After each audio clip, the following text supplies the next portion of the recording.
hacer otra vez trabajos como que retoman el tema. Sin embargo, la presencia de Margaret Mead, de una manera u otra, sigue iluminando, digamos, gran parte del panorama de la antropología norteamericana en este tema. Comenzando la década del 80, por ejemplo, American Anthropologist publica un volumen muy importante dedicado a la vida de Margaret Mead. Es un homenaje a Margaret Mead. Y ahí escriben muchos de sus discípulos, donde la describen y la analizan como antropóloga, psicóloga, como antropóloga de campo, como antropóloga aplicada, como antropóloga dedicada a los museos. Y aparece también una biografía de ella escrita por la hija Mary Catherine Bates.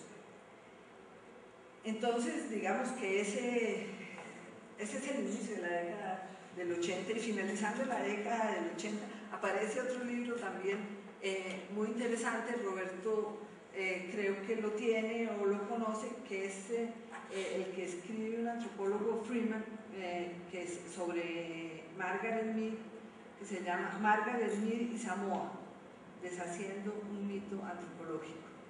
¿Sí?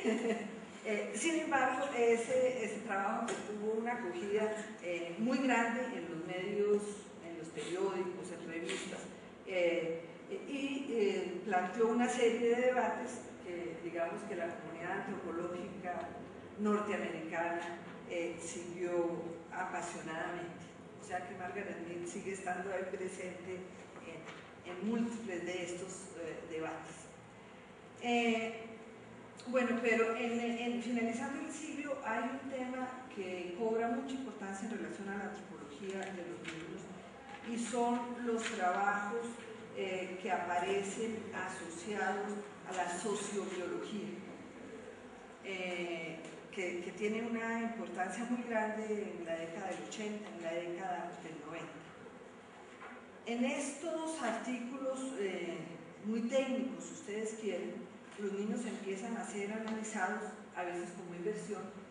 Se calcula la inversión que tienen que hacer los padres para tener un niño, la inversión para su alimentación, la inversión para su estudio, la inversión para todas las cosas, ¿no? Entonces son mirados como inversión en algunas ocasiones, otras veces son mirados como los recursos con que cuenta la familia, con que cuenta la comunidad, con que cuentan las sociedades.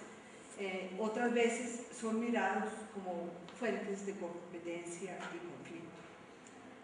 En esta época el problema demográfico, y eso lo vemos también aquí en el país, cobra una importancia muy grande. Ustedes saben que la demografía y los problemas del crecimiento demográfico fueron muy importantes a final, es decir, en la segunda mitad del siglo pasado en los Estados Unidos, en América Latina, cobró una importancia muy grande. Entonces los antropólogos, o muchos de los trabajos que aparecen desde la antropología hacia los niños es relacionados con el problema de la demografía. Se preocupan los antropólogos por el comportamiento reproductivo de las parejas, por las diferencias de clase, regionales, etcétera, para ver cómo se dan estas transiciones demográficas. En el fondo, los antropólogos están preocupados por el número de niños, ya que el número de niños que hay en un país, que hay en una región, que hay en una comunidad, son la evidencia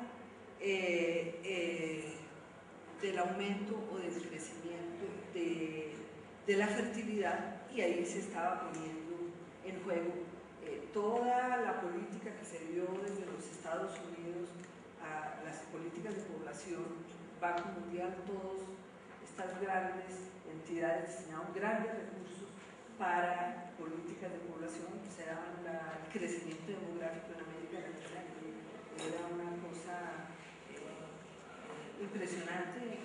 En Colombia, hacia la década del 50, los niños llegaron a ser más del 50% de la población, esto en medio de unas situaciones de crisis, de conflicto, de migración, etcétera, donde más de la mitad de la población era una población dependiente. Todo esto se sucedía en términos culturales en todos los países del tercer mundo. Entonces, las grandes potencias le dedicaron un interés muy especial, plata, especializaciones, etcétera, que se mirara el problema de la población. Entonces, el problema de la población cubre los trabajos que se hacen un poco sobre la antropología de los niños.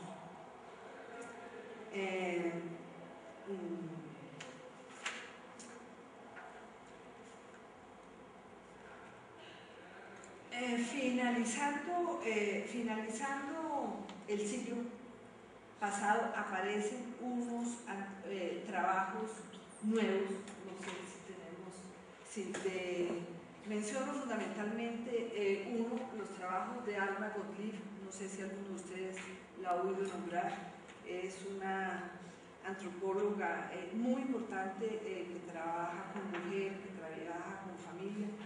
Fundamentalmente es una africanista que ha pasado mucho tiempo trabajando con familias y con niños en los Estados Unidos y ha publicado unos libros realmente muy importantes donde se plantea toda una nueva concepción sobre lo que debe ser la antropología de los niños.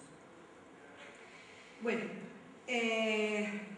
para sintetizar un poquitico todo este panorama que hemos visto muy rápidamente, quiero plantear algunos resultados encontrados por un antropólogo especialista en los niños, Helen Schwartzman, que después de investigar los trabajos sobre la antropología infantil por él durante de un siglo, especialmente los de American Anthropology, ella se pregunta si todo lo que nosotros sabemos sobre los niños es lo que leemos en los trabajos de antropología, entonces, ¿qué sabríamos? Es decir, si no existiera nada más, ¿no? Estamos en el futuro y lo único que tenemos que nos habla de los niños es esto, ¿qué sabríamos?